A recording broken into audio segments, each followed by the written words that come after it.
امریکہ پاک Iran gas pipe line منصوبے کے حق میں نہیں، ایران کے ساتھ کاروبار سے امریکی پابندیوں میں آنے کا خطرہ ہے۔ ترجمان امریکی محکمہ خارجہ میتھیو ملر کہتے ہیں پاکستان کو ایران کے ساتھ کسی معاہدے سے باز رہنے کا مشورہ دیتے ہیں۔ امریکہ کی پاکستان میں چینی انجینئرز پر دہشت گردوں کے حملوں کی مذمت۔ میتھیو ملر نے کہا پاکستان میں چین کے شہری بھی دہشت گرد حملوں کا شکار ہوئے، جانی نقصان پر دکھ ہوا۔ دہشت گردوں کے ہاتھوں پاکستانی عوام کو بہت زیادہ نقصان اٹھانا پڑا ہے۔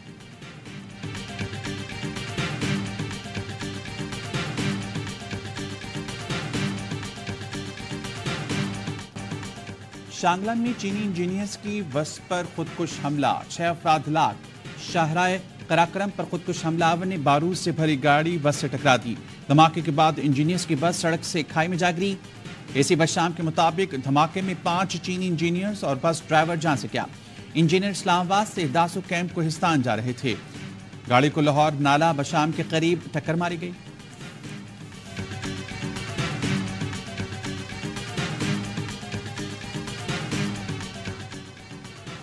وزیراعظم شہباز شریف نے سیکورٹی صورتحال پر اہم اجلاس آج طلب کر لیا۔ ذرائع کے مطابق ملکی داخلی سلامتی اور مختلف منصوبوں پر کام کرنے والے چینی شہریوں کی سیکورٹی کا جائزہ لیا جائے گا۔ وزارت داخلہ اور سیکورٹی ادارے امن کی صورتحال پر بریفنگ دیں گے۔ پاک چین دوستی کو نقصان پہنچانے نہیں دیں گے۔ وزیراعظم شہباز شریف کی اسلام آباد میں چینی سفارت خانے آمد۔ چینی سفیر سے بشام میں دہشت گرد حملے میں 5 چینی باشندوں کی ہلاکت پر تعزیت۔ کہا مجھ سمیت پوری قوم کی ہمدردیاں چینی شہریوں کے اہل خانہ کے ساتھ ہیں۔ پاکستانی حکومت واقعے کی اعلیٰ سطح تحقیقات کرے گی۔ ذمہ داران اور سہولت کاروں کو قرار واقعی سزا دی جائے گی۔ سی پیک کے دشمنوں نے ایک مرتبہ پھر سے بزدلانہ حرکت سے سازش کی۔ چینی سفیر نے وزیراعظم کی سفارت خانے آمد واقعے کی تحقیقات پر شکریہ ادا کیا۔ وزیراعظم کے ساتھ وزیر خارجہ اسحاق ڈار، وزیر داخلہ محسن نقوی تھے۔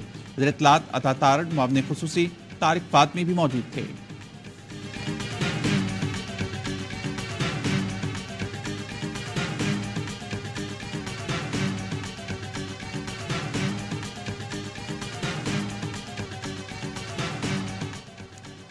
ایسے واقعات چین کے ساتھ اختلافات پیدا کرنے کی سازش ہیں۔ کچھ غیر ملکی عناصر دہشت گردوں کی مدد کر رہے ہیں۔ آئی ایس پی آر کا کہنا ہے کہ عناصر دہشت گردی کے سرپرستوں کے طور پر بے نقاب ہو رہے ہیں۔ چینی حمایت سے دہشت گردوں کو جواب دہ ٹھہرایا جائے گا۔ یقینی بنائیں گے دہشت گردی کی مدد کرنے والے بھی انجام تک پہنچائیں۔ قوم شراکت داروں سے مل کر برائی پر غالب آئیں گے۔ مسلح افواج نے گوادر اور تربت میں دہشت گردی کی کوششوں کو ناکام بنایا۔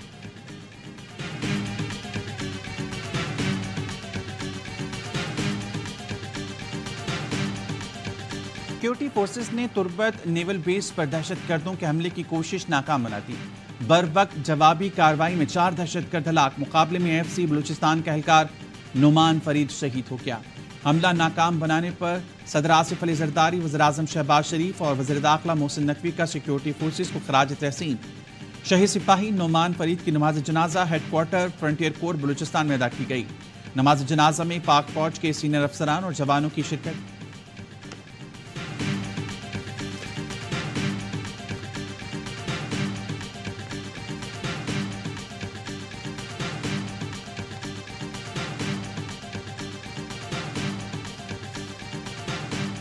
ڈیٹا چوری سکینڈل، 27 لاکھ پاکستانیوں کا ڈیٹا چوری ہونے کا انکشاف۔ نادرا سے شہریوں کا ڈیٹا 2019 سے 23 کے دوران چوری کیا گیا۔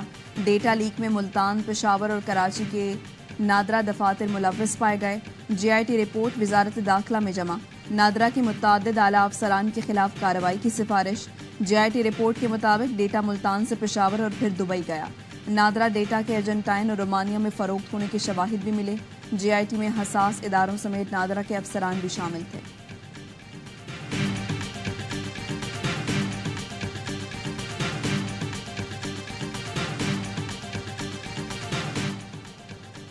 مجھے جیل میں رکھنا ہے تو رکھیں، باقیوں کو چھوڑ دیں۔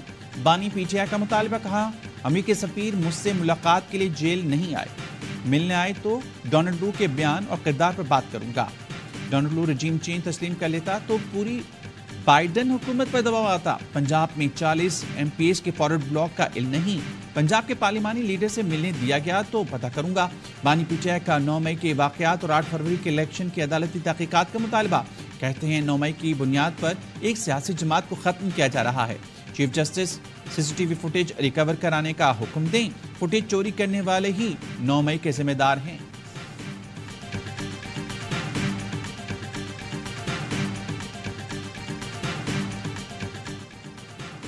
عدالتی حکم کے باوجود مجھے بانی PTI سے ملنے نہیں دیا گیا۔ اڈیالہ جیل کے گیٹ پر 5 گھنٹے کھڑا رہا، لیکن عملہ بہانے بناتا رہا۔ PTI رہنما عمر ایوب کہتے ہیں جیل سپرنٹینڈنٹ عدالتی احکامات کو نہ مان کر کھلم کھلا توہین عدالت کر رہے ہیں۔ جیل سپرنٹینڈنٹ کو قومی اسمبلی کی استحقاق کمیٹی کے سامنے پیش کروں گا۔ آپ کو کوئی آفر نہیں آئی کس حوالے سے؟ اہم عہدہ دینے کے حوالے سے؟ اہم عہدہ نہیں، میں تو سینٹ کا الیکشن لڑ رہا ہوں۔ ایک چیئرمین ہی آپ کو دی جائے گی؟ سینٹ کا ممبر ہی نہیں ہوں تو چیئرمین سینٹ کا کسی نے اس طرح کی کوئی نہ آفر دیا ہے نہ کوئی اس طرح کی بات ہوئی ہے۔ میں سمجھتا ہوں کہ بہت بہتر فیصلہ تھا کہ اس دن ہم نے یہ موبائل فون سروس جو ہے اس کو معطل کیا تھا۔ الیکشن کے دن موبائل فون بندش کا فیصلہ درست تھا۔ ہم ایسی صورتحال میں الیکشن کرانے جا رہے تھے جہاں سیکیورٹی تھریٹس تھے۔ سینٹ الیکشن کے لیے تیاری کر رہا ہوں، کسی عہدے کی کوئی پیشکش نہیں ہوئی۔ محسن نقوی اور میرے درمیان کوئی مقابلہ نہیں۔ سابق نگراں وزیر اعظم انوار اللہ کاکڑ کہتے ہیں دشمن پاکستان اور چین میں غلط فہمیاں چاہتے ہیں، سازشی عناصر چاہتے ہیں پاکستان کی معیشت دوبارہ نہ اٹھے۔ فیصلہ کرنا ہوگا، ہم رہیں گے یا دہشت گرد رہیں گے۔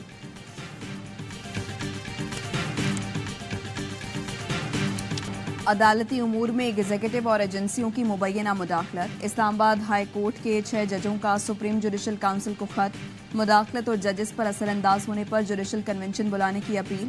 ججوں نے لکھا بانی PTI کے خلاف کیس میں 2 ججوں پر دباؤ ڈالا گیا۔ جسٹس شوکت صدیقی کیس میں ثابت ہوا کہ فیض حمید عدالتی امور میں مداخلت کر رہے تھے۔ 2023 میں جج کے کمرے سے کیمرہ نکلا، ایک جج کے برادر نسبتی کو اغوا کر کے جبری ویڈیو بیان ریکارڈ کیا گیا۔ گزشتہ سال ہائی کورٹ کے نگراں جج کے گھر کریکر حملہ کیا گیا۔ عدلیہ میں مداخلت اور ججوں پر اثر انداز ہونے والوں کے خلاف توہین عدالت کی کارروائی شروع کی جائے۔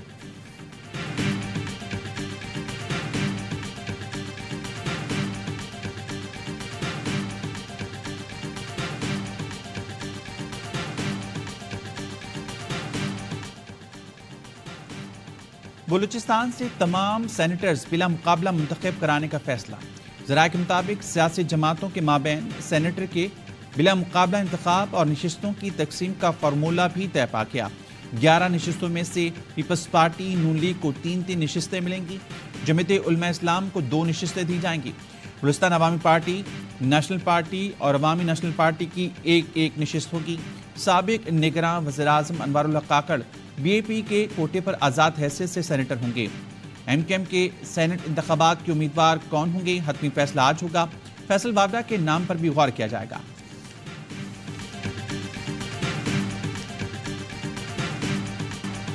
آحد چیمہ کے بیٹوں کی فیس معافی پر پرنسپل ایچسن کا استعفیٰ۔ وفاقی وزیر نے گورنر پنجاب کو خط لکھ کر فیس معاف کرنے کی سہولت لینے سے انکار کر دیا۔ لکھا میں اپنے بچوں کے لیے اس سہولت سے فائدہ نہیں اٹھانا چاہتا۔ ایچسن کالج کے پرنسپل نے فیس کے معاملے پر انفرادی حیثیت میں رابطہ بھی کیا تھا۔ گورنر پنجاب فیس معافی کی نئی پالیسی جاری رکھیں اور پرنسپل کے دباؤ میں نہ آئیں۔ ایسا کبھی نہیں دیکھا کہ پرنسپل بورڈ آف گورنرز اور پالیسی سے انحراف کرے۔ طلباء اس پالیسی سے مستقبل میں بھی استفادہ کرتے رہیں گے۔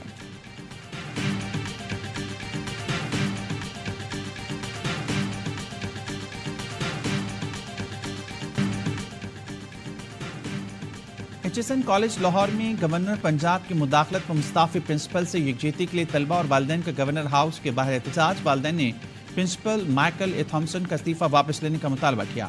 کہتے ہیں تعلیمی اداروں میں سیاست نہیں ہونی چاہیے، سیاستدان ہوں یا اشرافیہ، قانون سب کے لیے برابر ہونا چاہیے۔ گورنر ہاؤس نے مائیکل اے تھامسن کا استعفیٰ موصول ہونے کی تردید کر دی۔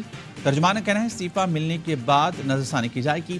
گورنر ہاؤس کو پرنسپل کی چھٹیوں کی درخواست موصول ہوئی تھی، ان کی 18 دن کی ایکس پاکستان لیو منظور کر لی گئی۔